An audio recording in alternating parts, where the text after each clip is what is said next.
예, 안녕하십니까. 이선의 공부와 세상 이야기 2025년 5월 12일 지금 9시 42분입니다. 방금 전에 이 전 시간 거를 업로드를 시켰고요. 이제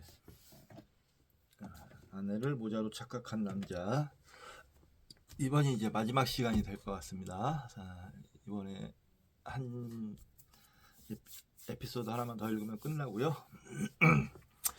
자, 읽기 전에 산 책을 소개를 시켜드리겠습니다. 미적분의 힘. 갑자기 복잡한 세상을 푸는 단순하고 강력한 도구. 스티븐 스트로가츠 지음, 이충호 옮김. 이게 그러니까 미적분에 대한 수학에 대한 책인데 잠깐 살펴봤는데 해나무에서 나왔어요. 잠깐 살펴봤는데 어렵습니다. 그냥 뭐 쉽게 썼다고는 뭐 이렇게 소개가 돼 있는데 어려워요. 딱 봐도 어려워요. 그래서 좀 더 쉬운 수학책을 좀 찾아보고 단계적으로 올라가는 게 제일 좋습니다. 수학 공부를 만약에 이제 시작을 하게 된다면 진짜 제일 쉬운 것부터 할 겁니다. 저는 솔직히 말씀드려서 수학에 관한 한 중학교 1학년 수준에 머물러 있어요. 중학교 1학년도 지금 아마 다시 보면 모를 거예요.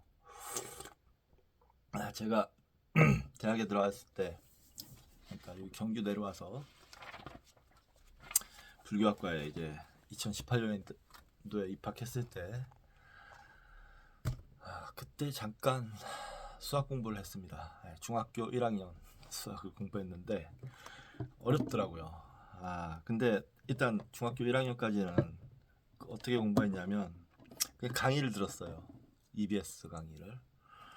그냥 그런저런 그냥 이해는 할 수 있을 정도였는데 그 한계를 더 이상은 뛰어넘지 못하고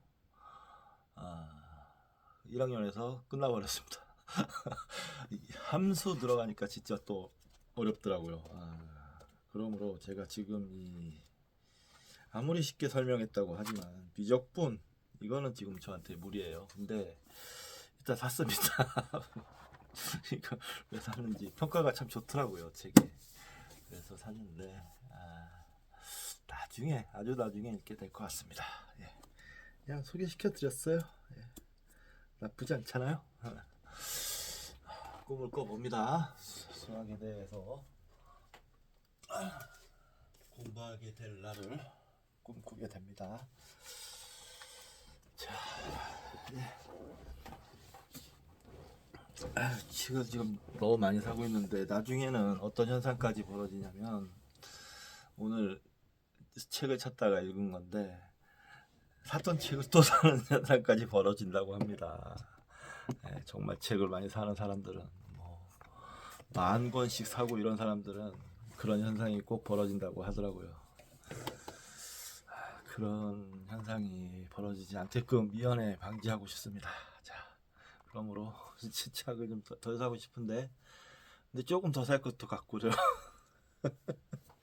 막 합리화시켜요. 책을 막 이렇게 이제 좀 그만 사야지 하고 있으면 책을 이렇게 또 어느새 검색을 하고 있는 자신을 발견하고 그 시간을 막 보내면 이렇게 시간을 많이 보냈는데 헛되이 보낼 순 없지 하면서 책을 구매하고 그런 식의 악순환이 사실은 진행되기도 합니다. 참. 그래도 뭐 그나마 저는 좋은 뭐랄까 통로가 있다고 생각해요. 책을 읽는 통로, 바로 지금 이 유튜브 방송인데 책을 사서 어떤 사놓기만 하는 건 쉬운데 그런 사놓은 걸 읽어 나갈 수 있는 통로를 마련해야 되거든요. 마련해야 된다고 생각해요. 근데 이런 방송이 제가 이렇게 미디어북을 하는 방법이 참 괜찮은 방법이라고 생각합니다. 저는 이렇게 책을 사서 이렇게 읽어 나가니까 적어도 책을 헛되이 사고 있지는 않다라는 생각이 들긴 합니다. 근데 문제는 이미 지금 감히 예상컨대 이미 평생을 다 읽어도 못 읽을 책들이 지금 주변에 있어서 걱정입니다. 네.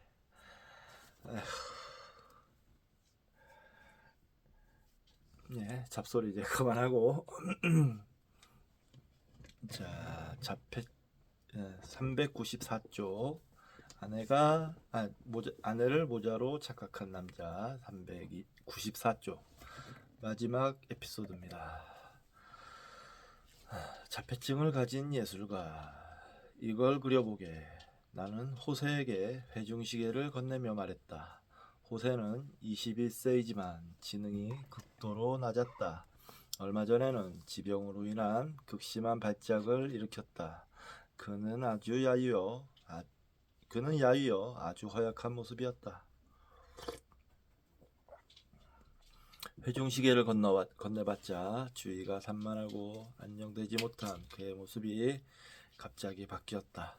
그는 마치 귀신을 쫓는 부적이나 보석이라도 되는 듯이 시계를 조심스럽게 받아들고는 자기 앞에 놓고 꼼짝도 하지 않은 채 줄곧 시계만 바라보았다. 이때 간호사가 끼어들었다. 저 애는 전응하랍니다. 말을 걸어봤자 소용없어요. 무슨 말을 하는지 모른답니다. 시간도 몰라요. 말조차 못해요. 사람들은 자폐증이라고 합니다만 전응아에 불과해요. 그 말을 듣고 호세의 얼굴이 창백해졌다. 간호사가 하는 말의 내용이 아니라 말투 때문이었다. 호세가 말을 못 알아듣는 것은 전에 간호사로부터 들은 적이 있었다. 정견이가 잘 자다가 또 찾아왔습니다. 자, 아빠랑 같이 책 읽자.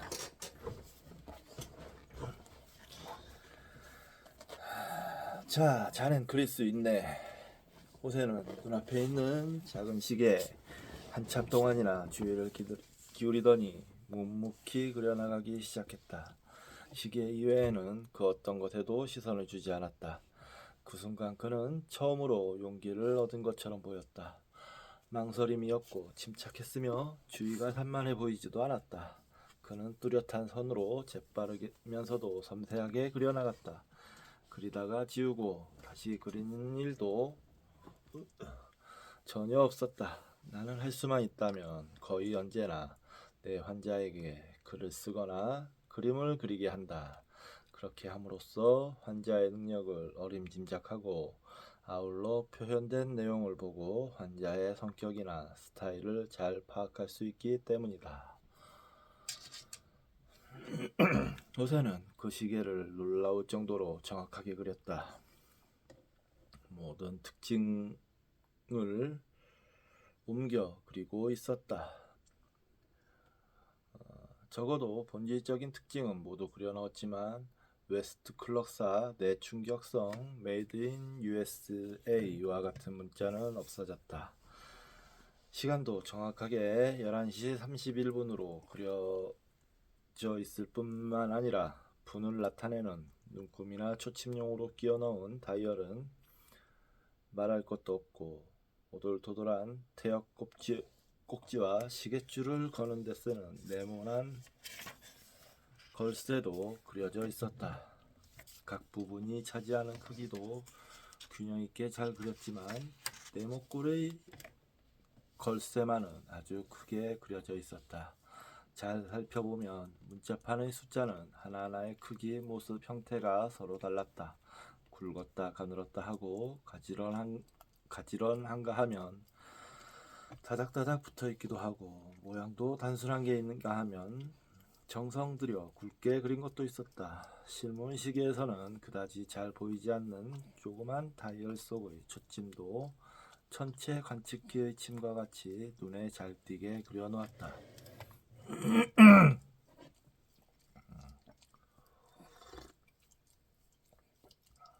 전체적으로 보아 시계의 느낌이 놀라울 정도로 잘 표현되었다. 간호사가 말한 것처럼 호세에게 시간의 관념이 전혀 없다면 더욱 놀라운 그림 솜씨인 셈이다.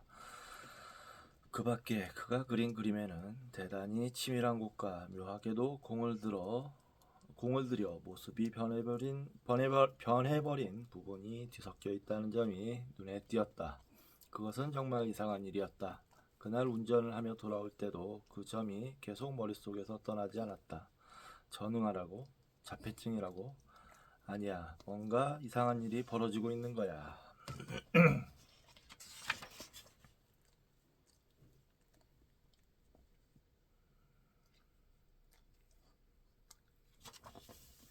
그러나 호세를 진찰해달라는 호출을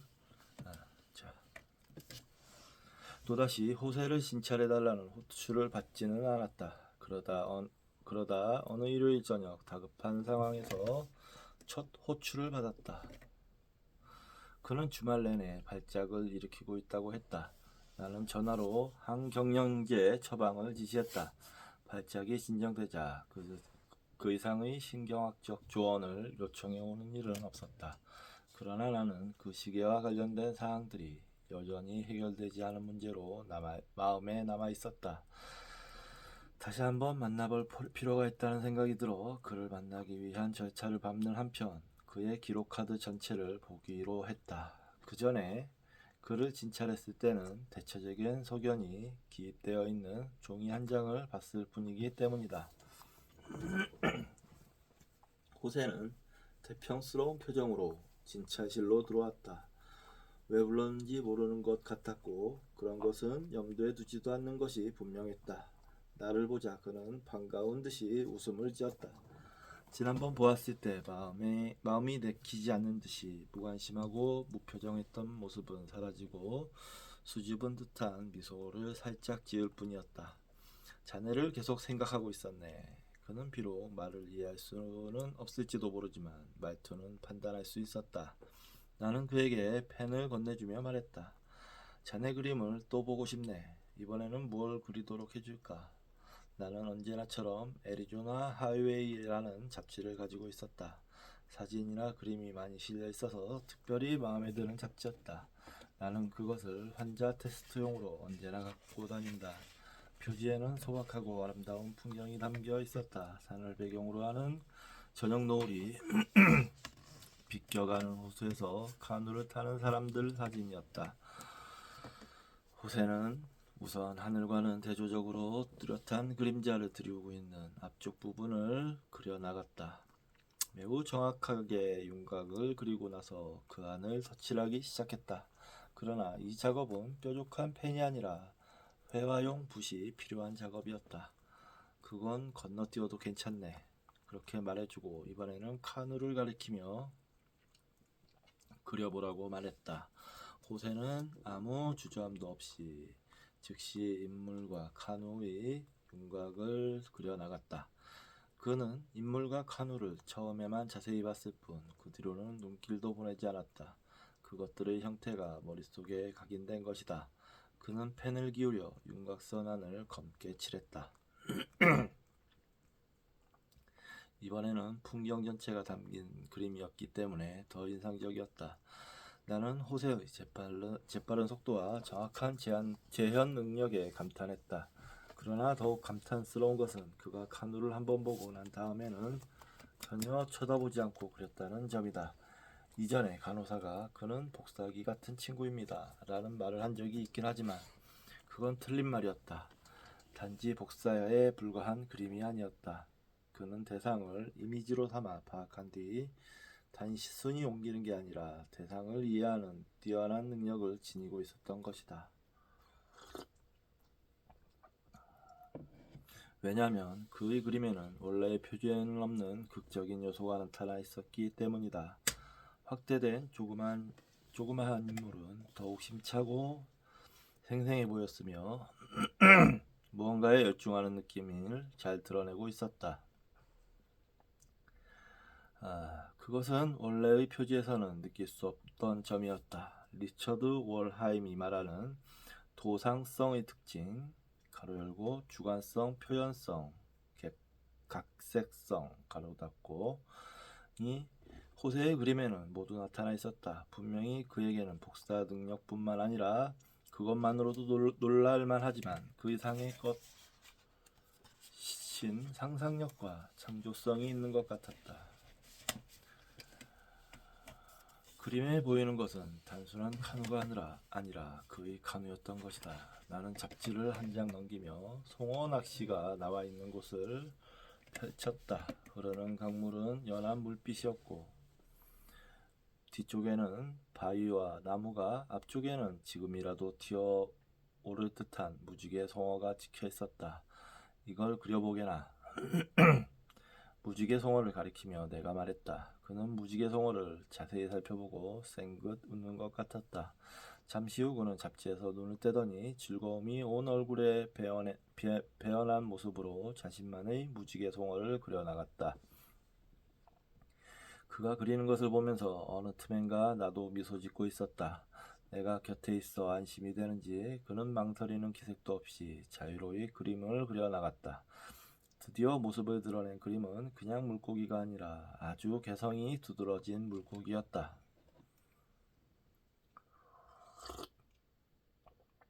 원래 사진에는 개성을 느낄 수 없었다. 생기가 없고 평면적이었으며 마치 박제 같은 느낌을 주는 사진이었다. 그런 반면에 호세가 그린 물고기는 몸뚱이를 퉁겨 하늘로 도약하고 있었다. 입체적이며 원래의 그림보다 훨씬 더 생생한 느낌을 주었다. 살아있는 물고기 그 자체라고 할 수는 없었지만 생생한 움직임이 포착될 뿐 아니라 풍부한 표정이 느껴졌다. 마치 고래가 입을 쫙 벌린 것처럼 보이는 입, 어딘가 악어를 연상시키는 콧잔 등, 그리고 극히 인간적인 눈을 지니고 있었다. 그것은 매우 익살맞은 표정이었다. 정말 우스꽝스러운 물고기였다. 그가 웃었던 것도 무리가 아니었다. 옛날 이야기에 물고기 역으로 나오는 인물이나 이상한 나라의 앨리스에 나오는 개구리 같다는 생각이 들었다. 네, 아까 카누 그림하고 여기 송어 그림이 원본 사진하고 이렇게 나란히 같이 실려 있습니다. 근데 그림이 진짜 확실히 예술성이 있고 생동감이 넘치네요. 이리하여 나에게는 여러 가지로 생각해 보아야 할 과제가 주어졌다. 처음에 언급한 시계 그림은 놀라워서 내 흥미를 이끌어냈다. 그러나 그것만으로는 어떤 결론도 도출할 수 없었다. 카누를 그린 그림에서는 호세가 매우 뛰어난 시각적 기억력을 지니고 있음을 알게 되었다. 그리고 물고기 그림에서는 생생하고 두드러지게 나타나는 상상력과 유머 감각, 옛날 이야기에 걸맞는 재능을 지니고 있음을 파악했다. 그 그림은 위대한 예술이라고 말하기는 어려운 원시적이고 아이들 수준의 예술이긴 했지만 예술임에는 틀림없었다. 그러나 세상 사람들은 전능한 바보천치, 자폐증에 걸린 사람은 상상력이나 여유 있는 마음 혹은 예술과는 거리가 멀다는 선입견을 가지고 있다. 내 친구이며 동료인 이사벨 레피는 나보다 몇 년이나 앞서 호세를 진찰한 적이 있다. 호세가 대단한 발작을 일으켜 소아신경과에 입원하고 있을 때였다. 풍부한 경험에 기초하여 그녀는 호세가 자폐증임에 틀림없다고 생각했다. 일반적인 자폐증에 대해 그녀는 다음과 같이 썼다. 인용입니다. 자폐증 아이들 가운데 소수는 문자 언어의 해독에 아주 뛰어나며 숫자에 관한 기억이 두드러지거나 숫자에 푹 빠져드는 상태를 보인다. 어떤 자폐증 아이들은 퍼즐 조립이나 장난감 분해 혹은 암호 해독 따위에 비상하게 뛰어나기도 하는데 그것은 언어 학습을 하지 않아서 나타났거나 언어 학습을 할 필요가 없었기 때문에 그들의 주의나 학습이 비언어적, 시각적, 공간적 작업에만 편중된 결과라고 생각한다.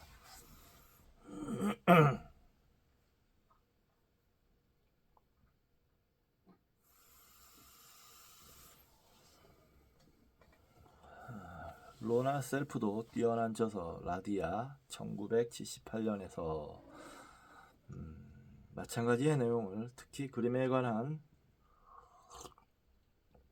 관찰을 통해서 전개시켰다. 셀프 박사가 많은 문헌빛 데이터로부터 결론을 내린 바에 따르면 백치 천재나 자폐층 천재가 재능을 발휘하는 것은 분명히 계산이나 기억 면에서였지 상상력, 정신적 면에서가 아니었다. 자폐증 어린이가 설령 그림을 그릴 수 있다 해도 가로 열고 이건 극히 드물게 나타나는 사례이지만 가로 닫고 그들이 그리는 그림이란 판에 박힌 기계적인 것에 지나지 않았다. 여러 문헌에서는 외로운 섬처럼 단 하나 남아있는 능력이라든가 조각조각 난 단편적인 기술로밖에 인정하지 않고 있다. 창조적인 인격은 물론이거니와 개인으로서의 인격조차 고려하지 않고 있다.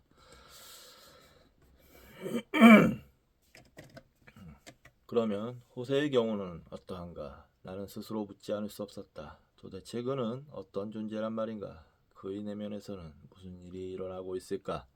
어떻게 그런 상태에 이르렀는가? 그것은 도대체 어떤 상태인가? 거기에 대처하는 방법은 있는가? 내가 손쉽게 구할 수 있는 정보, 즉 이 기묘한 질병이 발병했던 때부터 모인 산더미 같은 기록이나 데이터는 도움이 되기도 했지만 도저히 나의 의문을 풀어줄 수 없었다. 나는 발병 초기의 기록을 입수했다.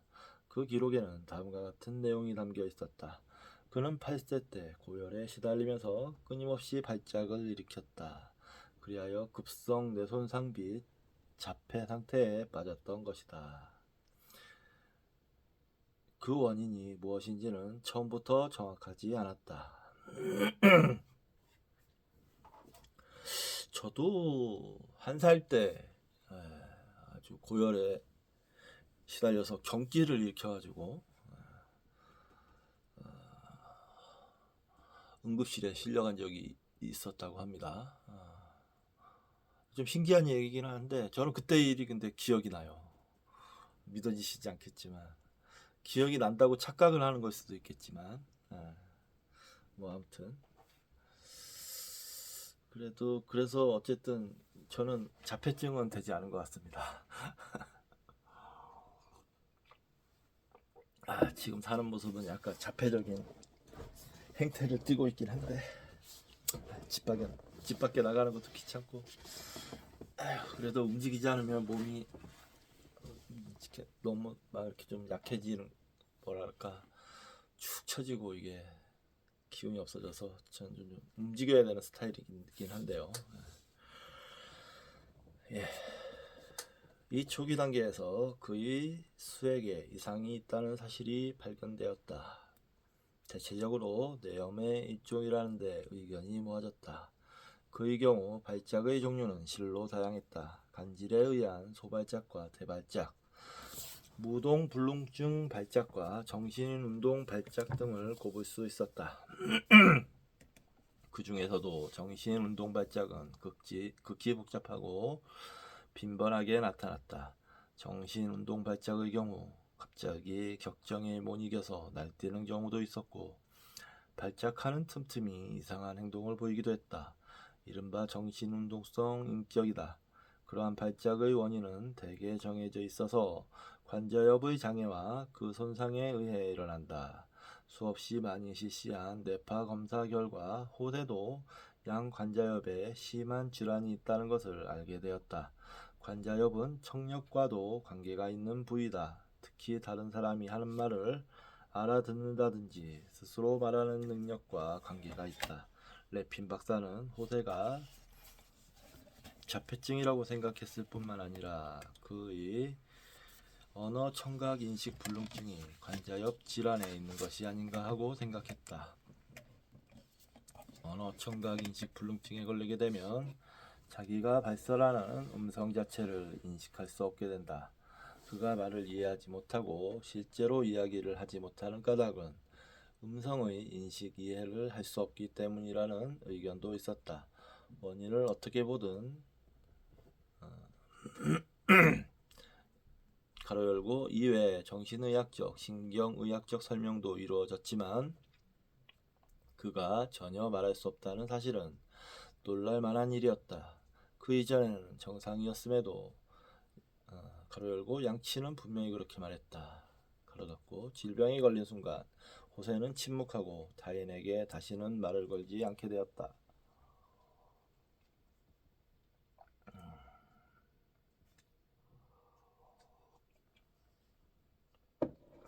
그러나 하나의 능력만은 사라지지 않고 남았다. 더구나 그 능력은 그에게 불행의 보상으로 자리잡아 더더욱 발달했다. 바로 그림 그리기에 대한 그의 비상한 정열과 능력이다. 그는 아주 어릴 적부터 그림 그리기를 좋아했고 또 잘 그렸다. 이것은 어느 정도 유전이나 혈통에 기인하는지도 모른다. 그의 아버지는 항상 스케치하기를 좋아했고 호세보다 훨씬 나이가 많은 형은 성공한 화가였다. 발병 후 호세는 어떻게 손 써볼 도리가 없을 정도로 발작을 계속했다. 하루에 20회에서 30회나 되는 대발작이 일어났으며 소발작은 셀 수 없을 정도였다. 졸도하거나 의식을 잃어버리고 몽환 상태에 빠지거나 했던 듯하다. 말을 잃고 지능과 감정이 퇴행함에 따라 그는 아주 비극적인 상태로 빠져들어갔다. 얼마 동안은 가정교사가 보살피기도 했지만 학교를 계속 다닐 수는 없었다. 그는 늘상 가족과 함께 생활하게 되었다. 그리하여 하루 종일 간질성 발작을 일으켜 자폐증에 실어증까지 겹친 전응아가 되어갔다. 읽고 교육이나 치료도 쓸모가 없어지고 거의 절망적인 상태라고 여겨졌다. 그는 9세 때 천덕꾸러기가 되고 말았다. 학교를 자퇴하고 사회로부터 격리되었으며 건강한 아이들이 현실적으로 경험하는 거의 대부분의 생활로부터 배제되고 말았다.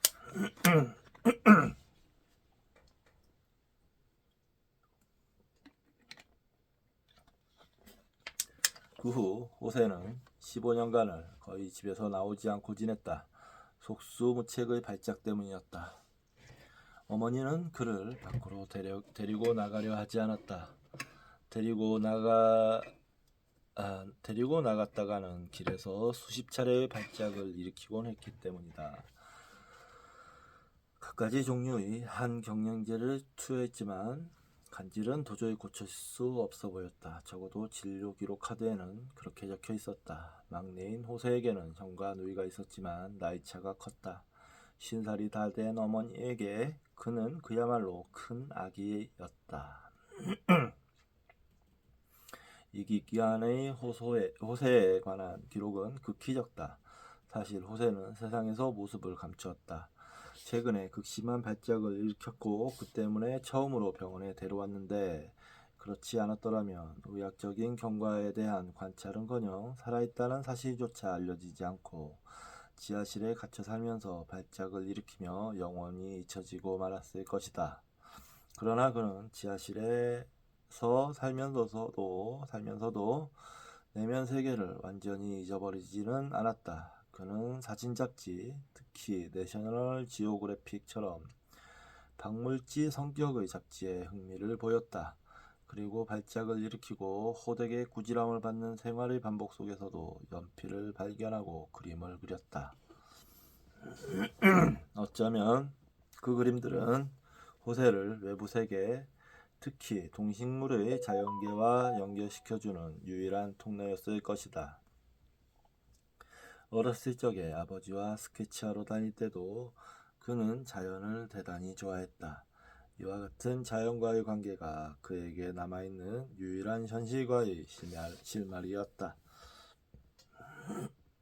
이것이 호세에 대해 내가 알게 된 사항들이다. 진료 카드나 보고서를 수집하여 앞뒤를 이어놓은 것이다. 그리고 그러한 사항들은 호세의 집을 방문하여 그에게 관심을 가지긴 했지만 어떻게 해야 할지 몰랐던 생활환경 조사원과 이제는 연로하여 허약해진 호세의 부모에게서 얻은 것들이다.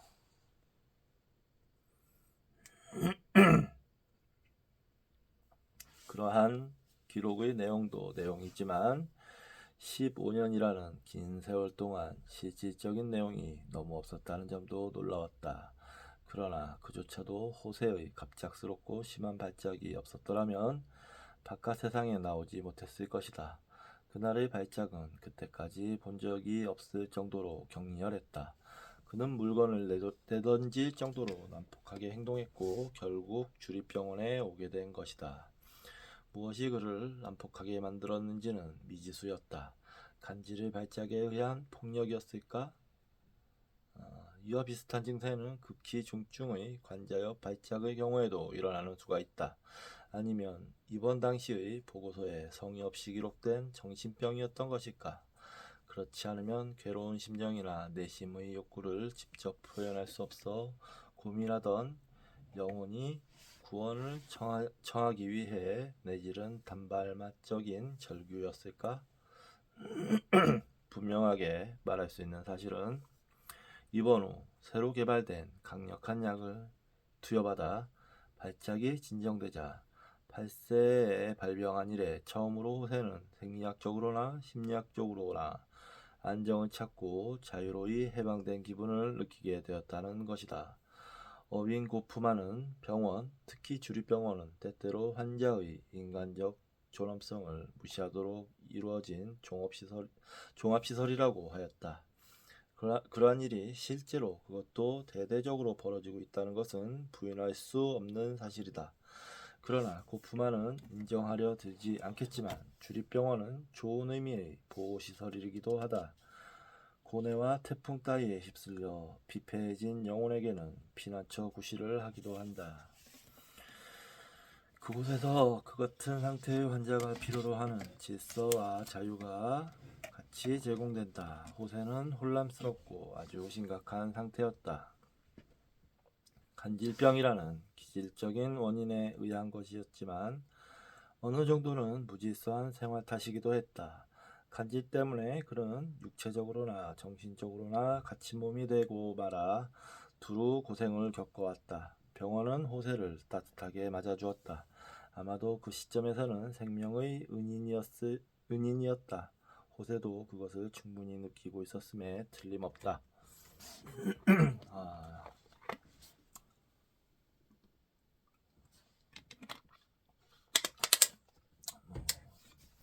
이렇게 잘 운영되는 병원도 있고 엉망진창으로 운영되는 병원도 있겠죠.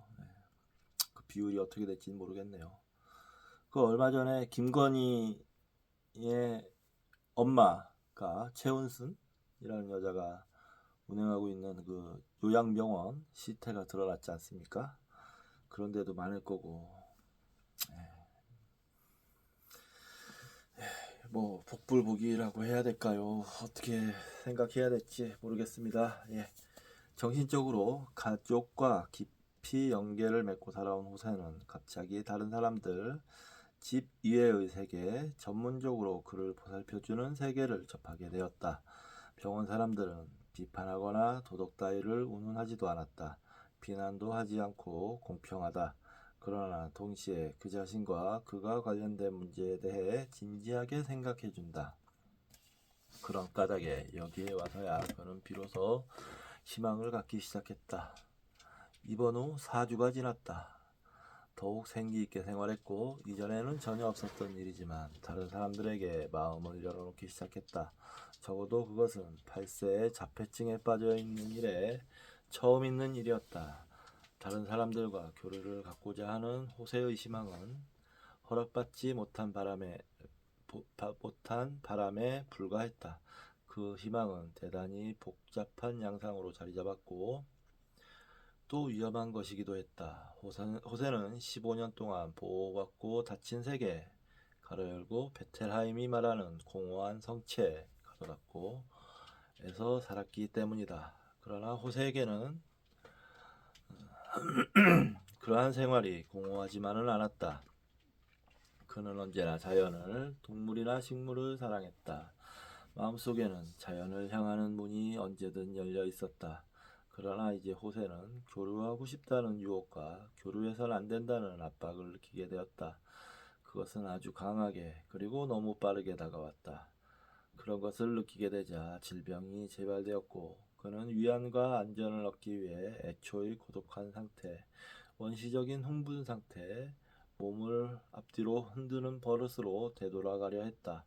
세 번째로 호세를 만났을 때는 그를 진료실로 불러내지 않고 내 쪽에서 아무런 예고 없이 면회실로 찾아갔다.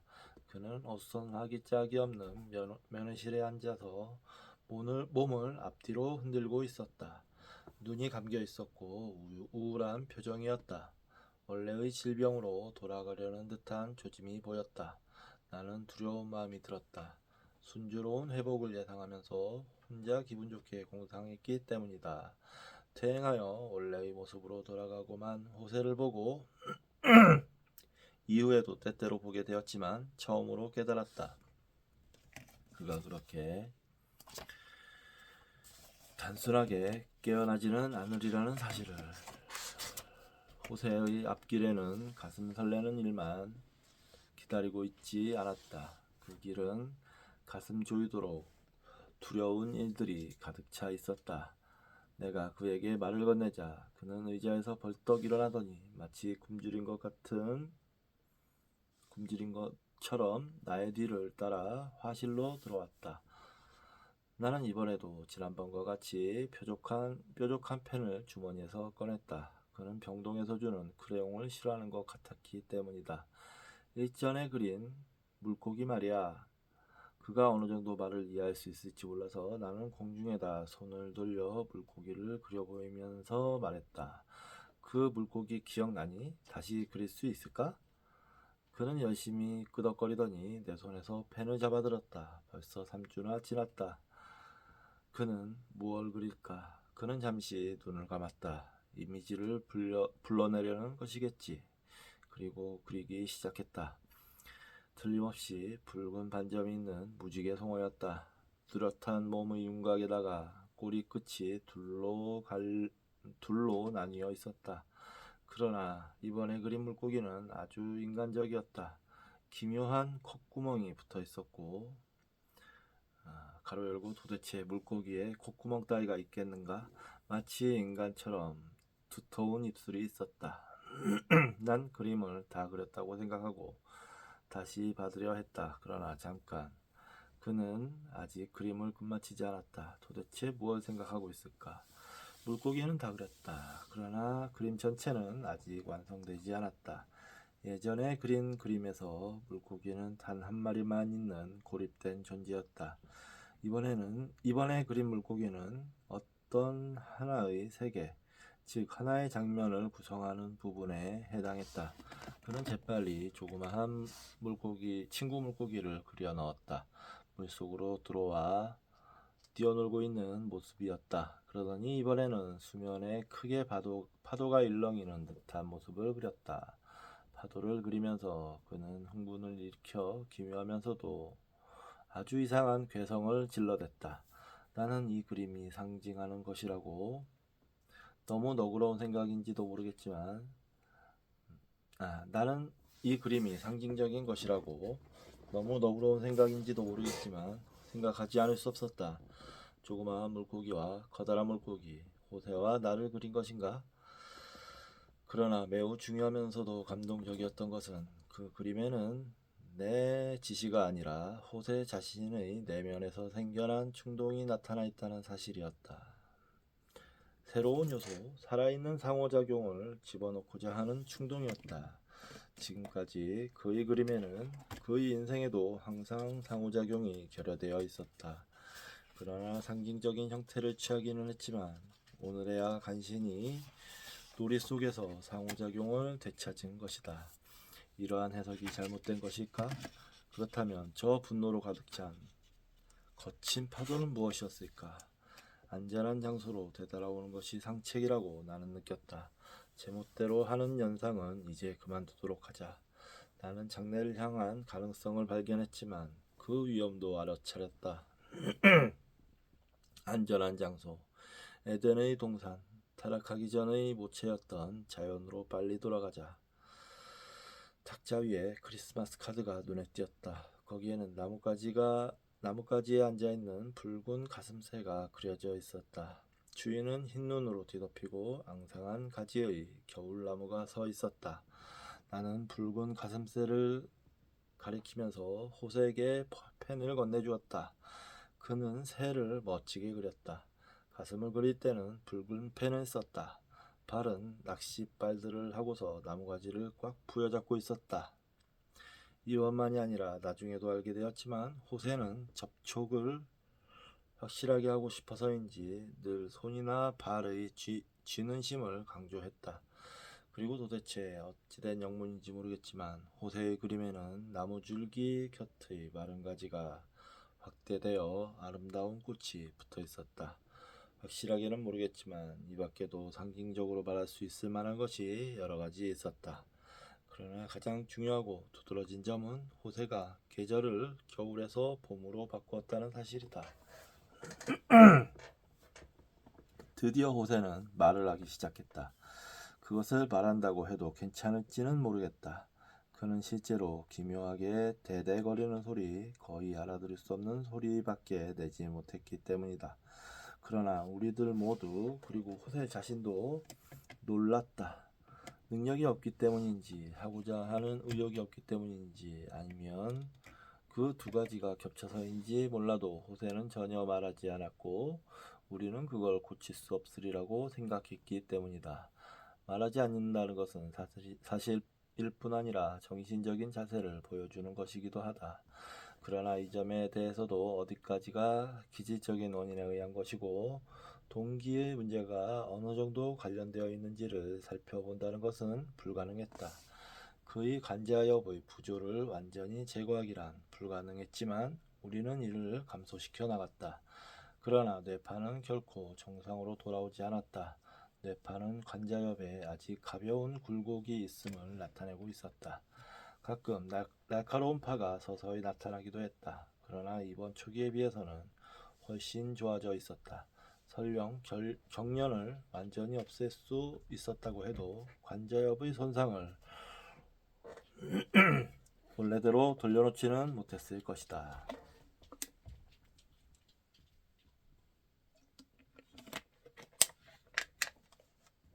우리가 그의 신체적인 발화 능력을 향상시킨 것은 분명했다. 그렇지만 그는 발화하는 능력과 상대의 이야기를 이해하고 인식하는 능력에 결함이 있었으며 따라서 앞으로도 이런 과제와 끊임없이 싸워 나가야만 할 것이다. 그러나 중요한 점은 그가 남의 말을 이해하려고 하고 자신도 이해하려고 노력하기 시작했다는 사실이다. 우리들 전원이 그 과정을 응원했고 언어요법 치료사에 의한 지도도 진행했다. 예전의 호세는 말할 수 없는 상태를 희망도 없이 자학적으로 받아들일 따름이었다. 그러므로 말이나 그 밖의 수단에 의한 타인과의 모든 의사소통은 외면했다. 말할 수 없다는 것과 말하기를 거부해온 그의 행위가 이중으로 그의 질병을 악화시켰다. 이제는 발화하는 능력도 회복하였고 스스로 이야기하려고도 했다. 이러한 노력이 다행히 이중의 힘이 되어 회복을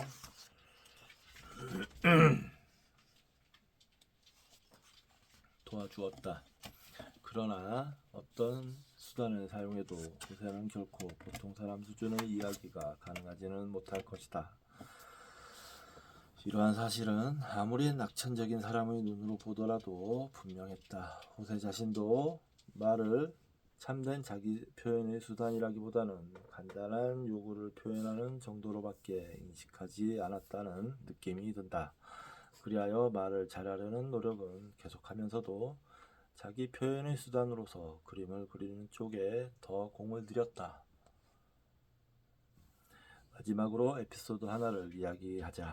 호세는 소란스러운 이번 병동에서 좀 더 평온하고 조용한 특별 병동으로 옮겨졌다. 그곳은 병원 내 어느 곳보다도 가족적이고 감옥 같다는 느낌도 주지 않았다. 직원 수가 많고 직원들의 자질도 우수했다. 이곳은 애정과 헌신적인 배려를 필요로 하는 자폐증 환자들에게 베텔하임이 말하는 마음의 집이 되도록 설계되어 있었다. 그렇게 할 수 있는 병원은 거의 없었다. 내가 이곳을 방문했을 때의 일인데 그는 나를 발견하자마자 건강하게 손을 흔들었다. 정말 환하게 밝아져가는 모습이었다. 예전에는 상상조차 할 수 없는 일이었다.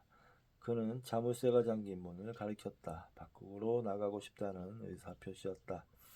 그는 앞장서서 계단을 내려서더니 밖으로 나갔다.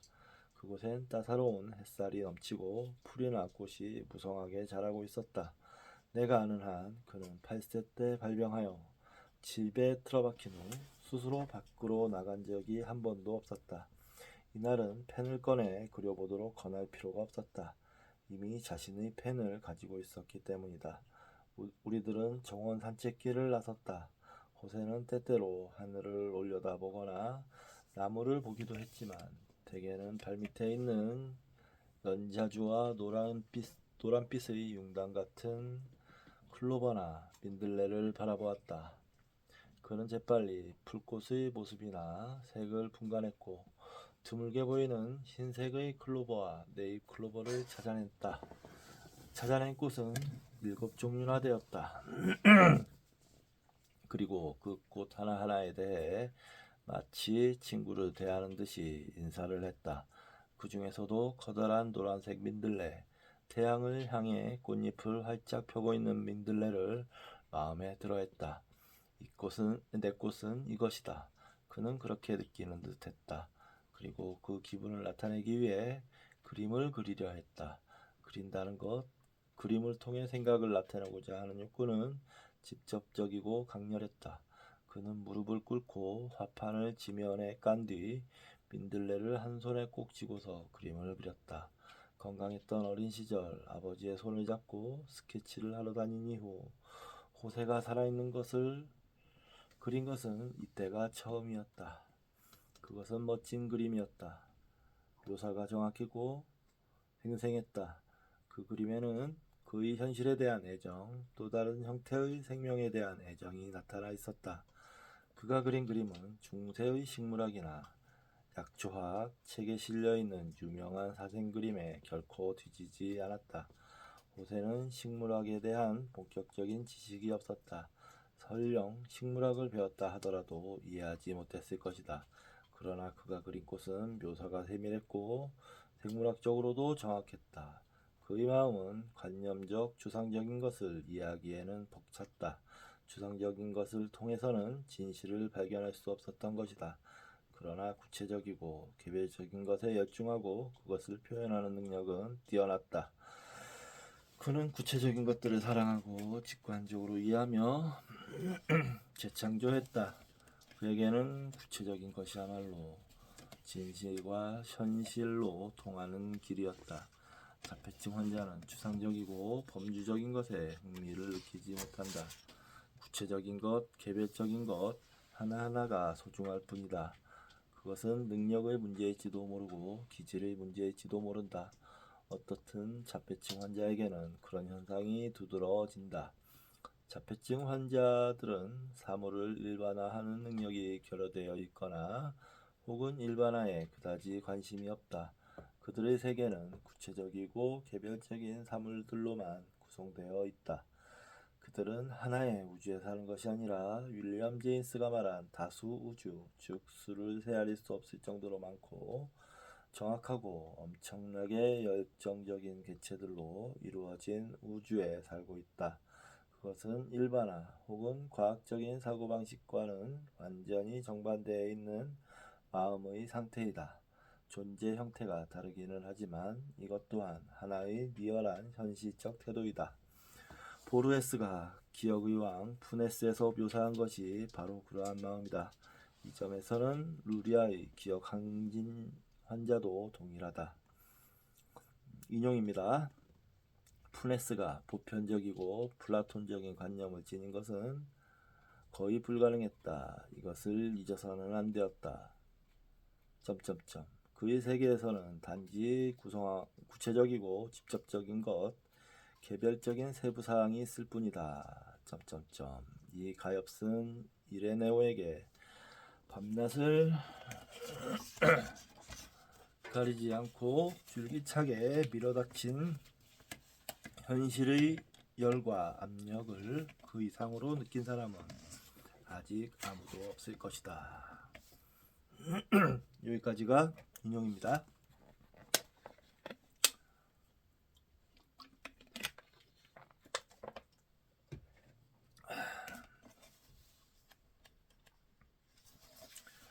보레스의 이레네오가 현실의 압박을 느꼈듯이 호세도 그것을 느꼈다. 그러나 이것은 반드시 불행한 상황만은 아니다. 개별적이고 구체적인 것에서 깊은 만족을 느낄 수 있었기 때문이다. 특히 호세의 경우처럼 구체적인 개체들이 멋진 상징적인 의미를 지니는 경우는 더더욱 그렇다.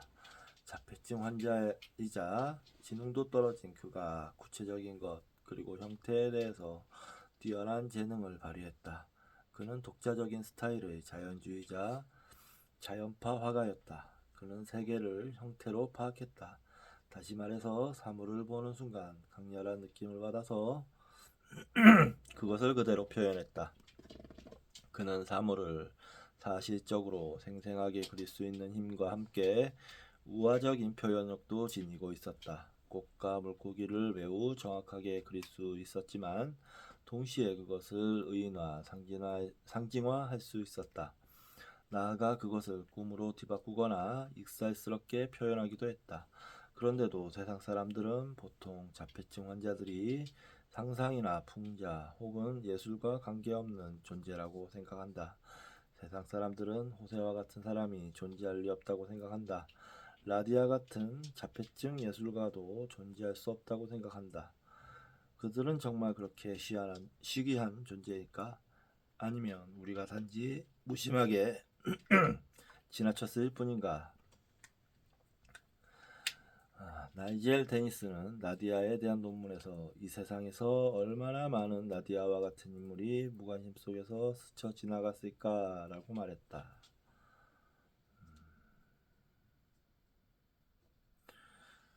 그들의 멋진 작품이 꾸깃꾸깃하게 구겨져서 휴지통에 버려졌을지도 모른다.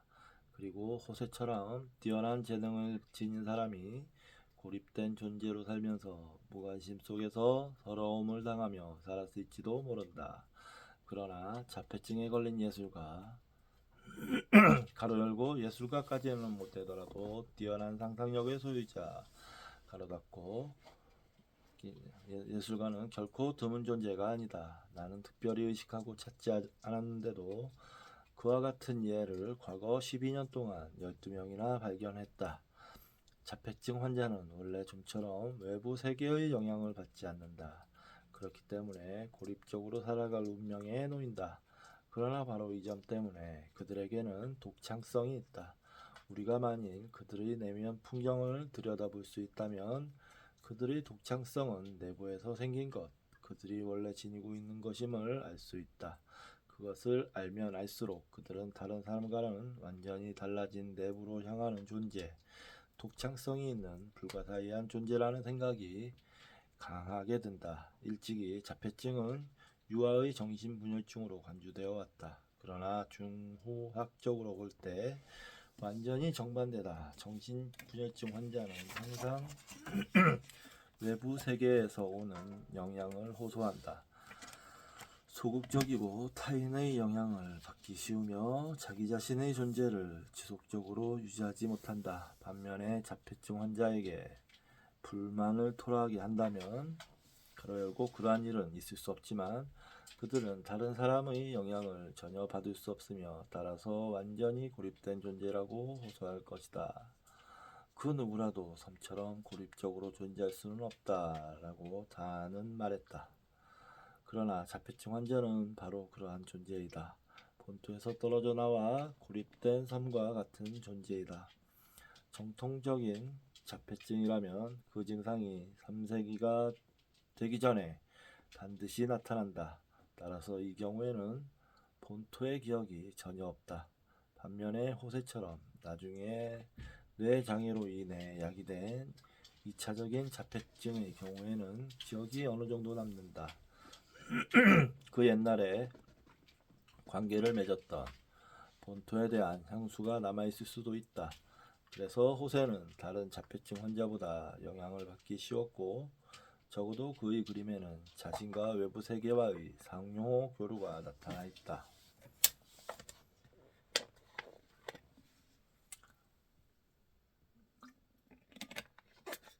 본토에서 떨어져 나와 섬과 같은 존재가 되는 것으로는 필연적으로 죽음을 본토에서 떨어져 나와 섬과 같은 존재가 되는 것은 필연적으로 죽음을 의미할까? 그것은 하나의 죽음일지도 모르지만 완전한 죽음일 수는 없다. 왜냐하면 타인들이나 사회 및 문화와의 수평적인 연관성을 잃더라도 생생하고 강력한 수직적인 관계는 존재할 수 있기 때문이다. 다시 말해서 다른 사람과의 접촉이나 영향이 없더라도 현실이나 자연과 직접적인 관계를 맺을 수는 있다. 호세는 바로 그것을 갖고 있었다. 그의 지각은 놀랍도록 날카로웠고 그의 그림은 직접적이고 명석했다. 에둘러 가거나 애매한 구석은 어디에도 없었다. 그의 그림에 있는 것은 외부 세계의 영향을 받지 않은 바위 같은 힘이었다. 이런 식으로 생각해 풀어가다 보면 마지막 문제에 부딪힌다. 섬과 같은 존재인 인간, 기존 문화와 동화될 수 없는 인간, 본토의 일부가 될 수 없는 인간이 이 세상에서 발붙일 곳이 있을까? 과연 본토가 그들을 특수한 존재로 받아들여 줄까? 현실 사회나 문화는 천재에 대해서도 이와 비슷한 반응을 보인다. 물론 자폐증 환자가 모두 천재라고 말할 생각은 없지만 그들이 특이하다는 점에서는 천재와 공통된다. 좀 더 구체적으로 말해 호세에게는 어떠한 미래가 기다리고 있을까? 본래의 자기 자신을 그대로 유지하고 그것으로 나아가 그것을 살려나갈 수 있는 무대가 이 사회에 있을까? 호세는 식물을 대단히 좋아하고 식물에 대해 빼어난 안목을 지니고 있다. 그러니 식물이나 약초의 연구용 사파를 그리는 일을 맡을 수는 없을까? 동물학과 해부학책의 사파를 그리는 화가가 될 수는 없을까?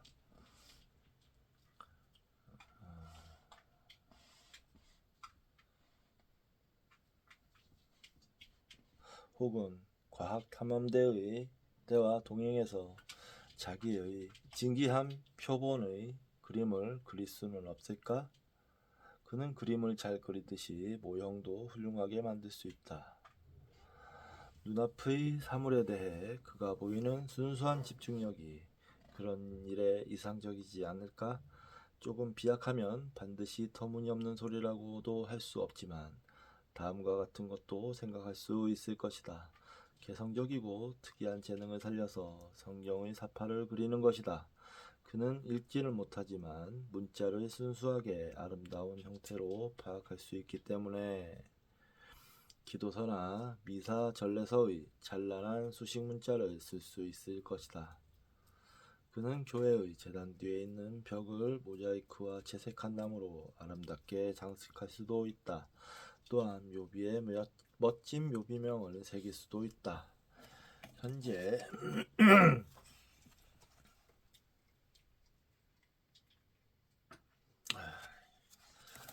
그는 병원에서 병원에서 알리는 갖가지 통지문을 인쇄하는 일을 맡고 있다. 그는 꽃무늬와 장식 문자를 이용해서 그러한 통지문들을 마치 현대판 마그나 카르타처럼 만들고 있다. 그는 위에서 말한 모든 일들을 할 수 있다. 그것도 정말 근사하게 해낼 수 있을 것이다. 이러한 일들은 세상 사람들에게 도움이 될 뿐 아니라 그 자신에게 즐거운 일이기도 하다. 그는 능력을 갖고 있다. 그러나 이해심이 아주 깊은 사람이 그를 고용해서 정성스럽게 지도하지 않으면 그는 아무것도 할 수가 없다.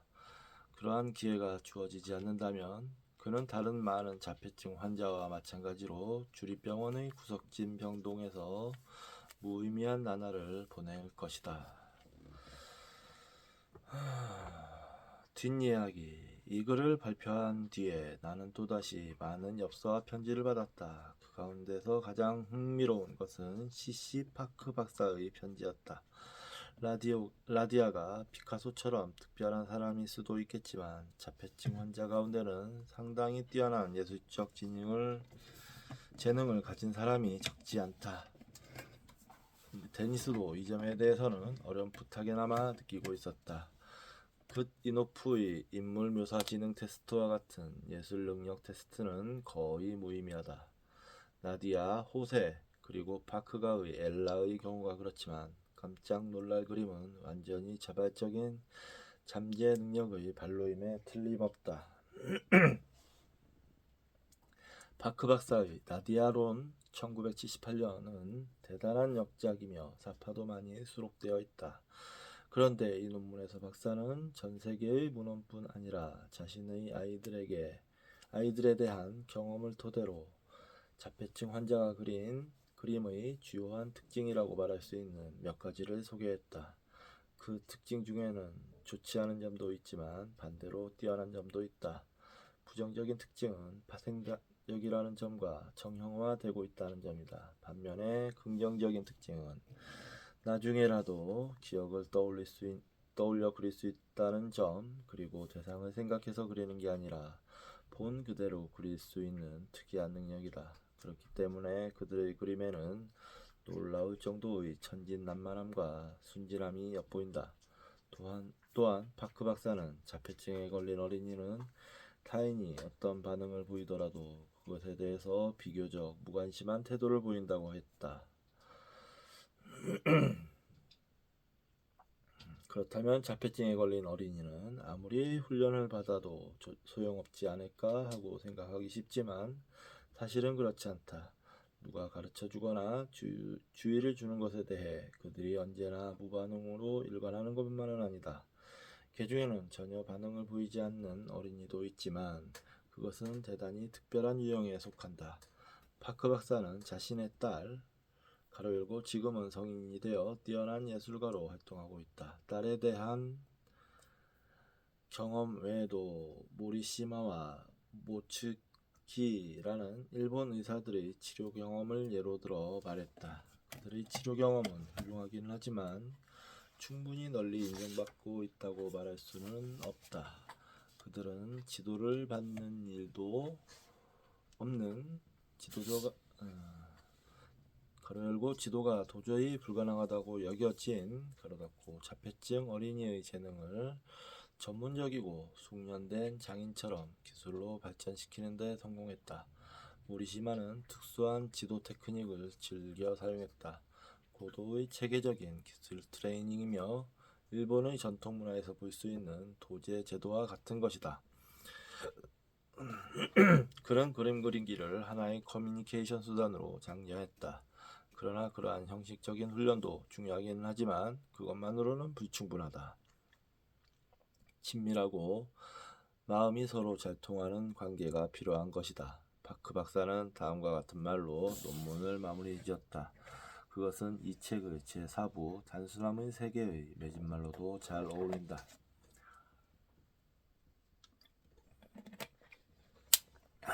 인용입니다. 성공의 비밀은 좀 더 특별한 곳에 있다. 모츠키는 이 지능 낮은 예술가를 집으로 데려와서 함께 살기로 했다. 상대를 위해 몸을 내던지는 헌신. 비밀은 바로 거기에 있었다. 모츠키는 이렇게 말했다. 야나무라의 재능을 키우기 위해서 내가 한 일은 그의 영혼을 내 영혼으로 여기는 일이었다. 교사는 아름답고 정직한 전응아 학생을 사랑하고 그들의 밝은 세계와 더불어 살아야 한다. 뭐 좋긴 하지만 매우 이례적인 일이죠. 뭐 환자를 자기 집으로 데려와서 산다는 게 뭐 아름답긴 한데 이게 일상적이거나 뭐 일반적이거나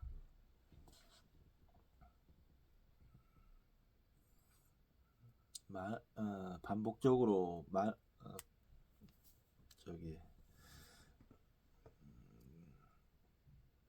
뭐 일상적이거나 일반적으로 될 수 없는 일이죠. 아주 특별한 일이고 단지 바라건대 상대를 위해서 뭐 몸을 내던지는 헌신 뭐 이런 건 좋은데 그것까진 또 필요 없고 단지 그 상대방의 입장에서 이해하려는 노력 정도는 해야 되겠죠.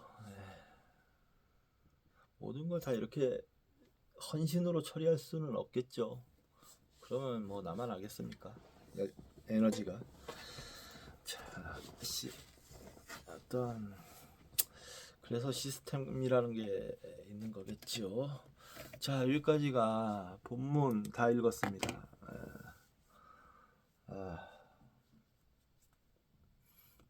오늘 낮잠을 자가지고 잠이 그렇게 오질 않는데 책을 계속 읽었더니 눈이 너무 피로합니다. 역자 후기까지만 읽고 마치도록 하겠습니다. 역자 후기, 과학자의 눈으로 바라본 영혼의 경이로움. 이 책은 올리버 섹스의 대표작 아내를 모자로 착각한 남자를 번역한 것이다. 이 책은 1985년에 덕워스사에서 출판하자마자 대단한 호평을 받아 베스트셀러가 되었다. 의학계뿐 아니라 일반 독서계에 준 영향은 대단했는데 이는 당시의 연구지, 신문, 잡지에 실린 수많은 서평을 읽어보면 이루어 짐작할 수 있다. 그는 미국이나 영국의 독서계에서는 이미 유명인사가 되었지만 우리나라에서는 그다지 제대로 알려지지 않은 편이다. 섹스는 1933년에 런던에서 태어나 세인트 폴스 스쿨에서 공부한 후 옥스퍼드 대학교에서 학위를 땄다. 전공은 그의 부모와 같은 신경학이었다. 그는 1960년에 미국으로 이민해 캘리포니아 대학교에서 3년간 인턴 생활을 하다가 뉴욕으로 갔다. 이후 알버트 아인슈타인 의과대학에서 교수직을 얻어 브롱스 주립병원에서 일하기 시작했다. 그는 1970년에 첫 저서를 출간했는데 그 책이 바로 편두통 백과이다. 그는 1966년부터 환자가 약 80명 정도인 베스 에이브러햄 자선병원에서 근무하게 되어 이때부터 지능장애, 뇌염, 후유증 환자 등 어려운 치료에 심혈을 기울였다. 1969년 봄 환자들에게 기적과도 같은 변화가 일어났다. 극적인 사건이었다. 그때의 기록을 정리한 것이 소생 1973년이며 이 책을 통해 그의 이름은 일약 세상에 널리 알려졌다. 시인 W.H. 로데는 이 책을 걸작이라고 극찬했고 해럴드 핀터는 이 책에서 소재를 얻어 일종의 알래스카를 썼다고 한다. 이어서 나온 섹스의 저서는 한쪽 다리 1984년이다. 섹스는 옛날에 노르웨이 산중의 절벽에서 추락하여 한쪽 다리의 감각이 없어질 정도로 큰 부상을 입은 일이 있었다. 이 책은 그때의 자신을 대상으로 한 상세한 병내 보고라고 말할 수 있다. 그 뒤에 나온 책이 바로 아내를 모자로 착각한 남자이다. 이 책은 소생을 능가하는 문제작으로 섹스는 이 책을 통해 금세기의 손꼽히는 논픽션 작가로 불리게 된다. 최근에는 농아의 세계를 다룬 책도 출간한 바 있다. 이쯤에서 섹스에 대한 개략적인 소개를 마치고 아내를 모자로 착각한 남자에 대해 몇 가지 점을 살펴보기로 하자. 이 책이 쓰인 경위와 의도에 대해서는 본문에서도 특히 들어가는 글 부분에 잘 나타나 있지만 옮긴이로서도 이 글의 몇몇 중요한 점을 지적하고 싶다. 분명히 이 책에 실린 글들은 저자가 말한 대로 기적에 가까운 이야기들을 모은 것이다. 뇌신경에 무언가 이상이 일어나면 기묘하고 이상한 증상이 나타나고 그로 인해 일반인의 상상을 뛰어넘는 동작과 상태가 나타난다. 이 책에 실린 24편의 이야기는 모두 그러한 예라고 말해도 좋다. 그러나 우리가 그러한 사례들을 그저 호기심 어린 눈으로 본다거나 흥미본의로 읽는다면 그것은 큰 잘못이며 저자의 의도나 진심을 올바르게 이해하지 못하는 결과가 될 것이다. 병마의 도전을 받아 정상적인 기능을 상실하고 일상생활을 단념해야 하는 환자들은 그 나름대로 병마와 싸우며 인간으로서의 정체성을 찾으려고 노력한다. 비록 이길 수 없는 싸움이고 뇌의 기능은 정상으로 되돌아올 수 없지만 그렇다고 해서 그들이 인간이라는 사실까지 부정되는 것은 아니다. 이것이야말로 섹스가 거듭 주장하려는 것이며 여기에 문제의 핵심이 있다고 말할 수 있다. 영어는 과학적인 용어가 아니기 때문에 그는 이 단어를 사용하는데 약간 주저하면서도 되도록 많이 사용하지 않으려고 애쓴다. 그러나 이 단어로밖에 표현할 수 없는 현상이 있음을 그는 믿고 있다. 우리는 24편의 이야기 가운데 어느 것을 읽어도 그의 환자에 대한 애정이 가슴 찡하게 전해지는 것을 느낄 수 있는데 이것도 영혼이라는 개념을 굳게 신뢰하는 그의 신념과 깊은 관계가 있다고 말할 수 있다.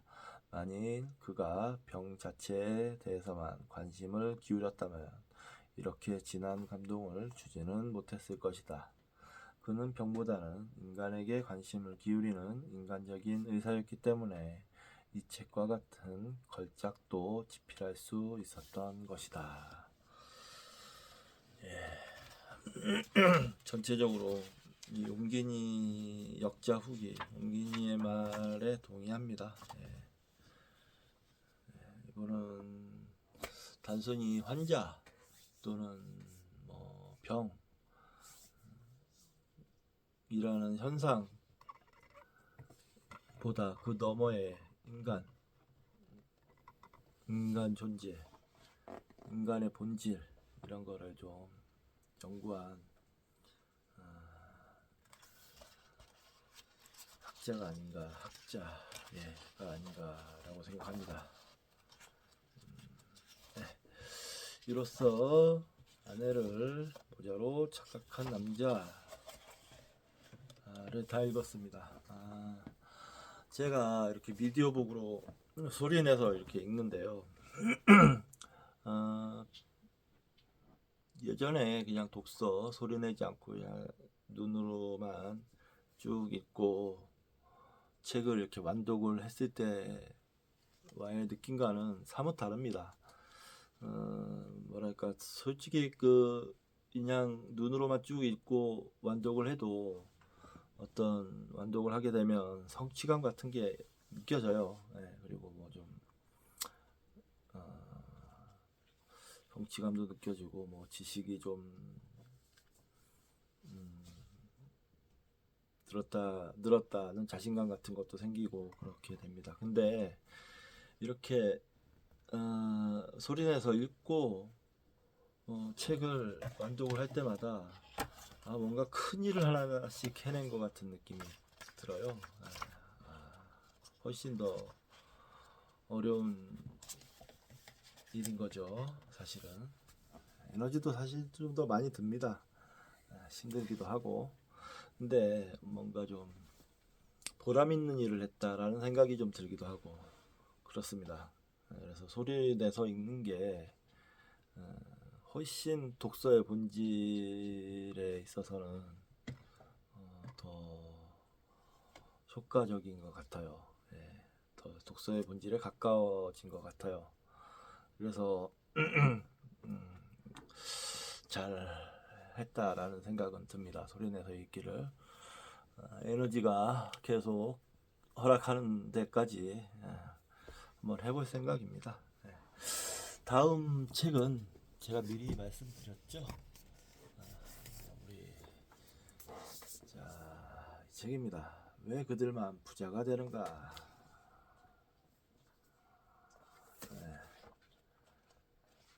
영만 형님하고 같이 한번 읽고 싶어서 특별히 선정한 책입니다. 왠지 영만 형님이 좋아하실 것 같아요. 왜 그들만 부자가 되는가?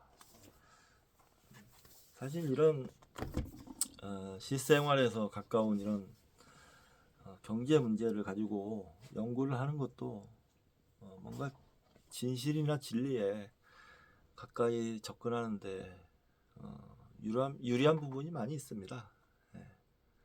편리하고 유리하고 효율적이고 그런 부분이 있으니까 그런 의도도 있고요. 사실 또 제가 경제적인 능력이 경제관념이나 능력이나 이런 게 좀 떨어지기 때문에 책을 읽어서 그런 거를 좀 채우고 싶은 경제 능력을 경제 지능을 채우고 싶은 생각도 있습니다. 예. 자, 오늘은 여기까지 하도록 하겠습니다. 지금 11시가 다 돼가는데요. 다음 시간에 뵙겠습니다.